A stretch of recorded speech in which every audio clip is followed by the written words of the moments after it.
kata mengatakan, tak kenal maka tak sayang. Kalau kata saya, tak kenal maka tak dikenal. Untuk itu, izinkan saya untuk memperkenalkan diri. Perkenalkan, nama saya Vivian. Pada hari ini, saya akan membawakan salah satu dari 12 tindakan bajik Buddha dengan topik turun dari alam surga Tusita, yang dikutip dari referensi Alita Wistara Sutra. Apa yang pertama kali Bapak, Ibu, dan teman-teman Dharma pikirkan ketika mendengar topik ini, turun dari alam surga Tusita?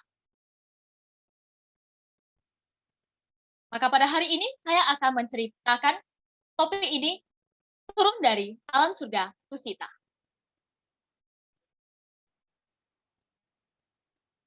Pada suatu hari, Bodhisattva Swetaketu duduk dikelilingi dayang-dayang istananya, para pusik surgawi, para dewa di alam surga Tusita. Mereka memohon kepada Bodhisattva Swetaketu untuk turun ke alam manusia demi kesejahteraan para dewa dan manusia. Oh Bodhisattva, turunlah dan lahir kembali ke bumi demi kesejahteraan para dewa dan manusia. Bodhisattva menoleh ke arah para dewa. Melihat para dewa berbaris rapi dan memberi hormat kepadanya.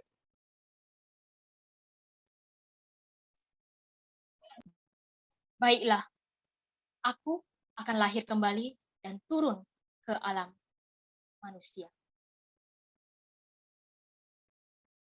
Para dewa tanah murni sangat berbahagia.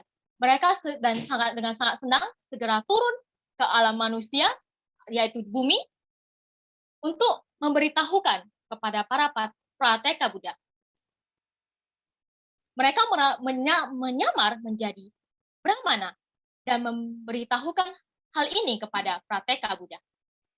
Wahai Prateka Buddha, sebentar lagi Bodhisattva akan lahir ke bumi.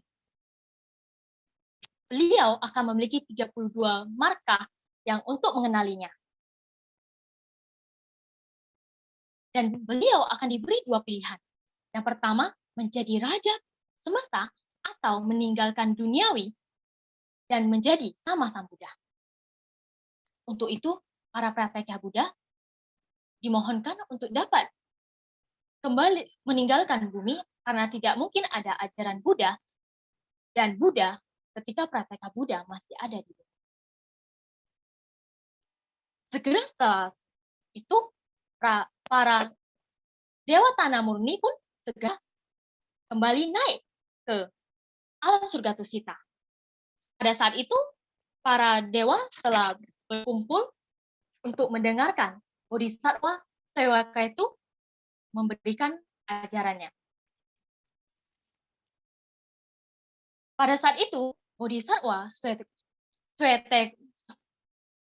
Swetaketu duduk dan memberikan 108 ajarannya mengenai Dharma Loka Sukha atau ajaran menuju ke cahaya Dharma kepada para dewa yang ada di alam surga Tusita pada saat itu.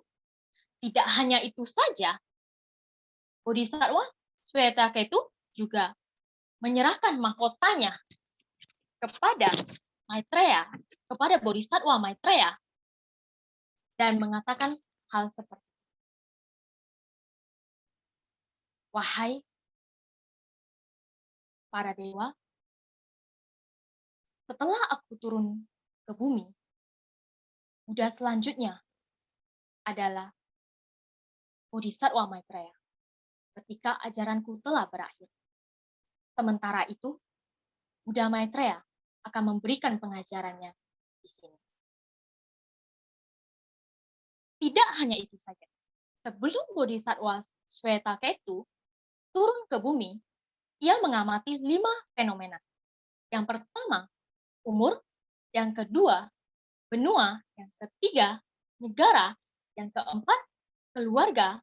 Yang kelima, ibu yang akan melahirkannya. Bodhisattva Swetaketu setelah menganalisa 5 hal ini, ia berkata, umur manusia tidak boleh terlalu pendek atau terlalu panjang untuk dapat mencapai penerangan.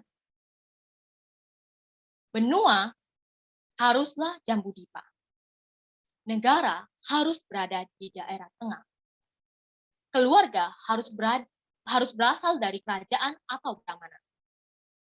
Dan ibu yang akan melahirkan aku haruslah seorang wanita berbudi luhur. Setelah mengatakan hal itu, Sang Bodhisattva Swetaketu pun mempersiapkan waktunya untuk lahir kembali di bumi. Hingga tiba saatnya, Bodhisattva Swetaketu lahir di bumi.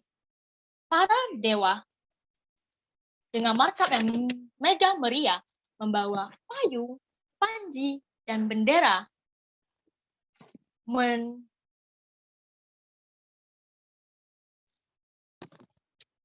menyambut Sang Buddha untuk turun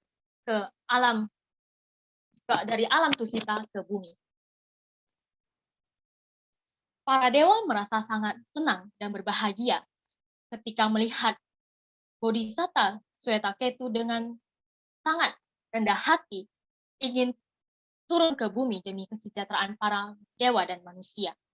Maka mereka pun menyanyikan pujian kepada Bodhisattva. Oh Bodhisattva, menghormati engkau yang telah mengajar kepada para dewa. Setelah mengetahui batas waktumu, engkau bersedia turun ke alam manusia untuk menaklukkan manusia. Dengan wujud gajah putih bertaring 6, mengetahui keluarga kelahiranmu dan memasuki rahim Ratu Mahadewi.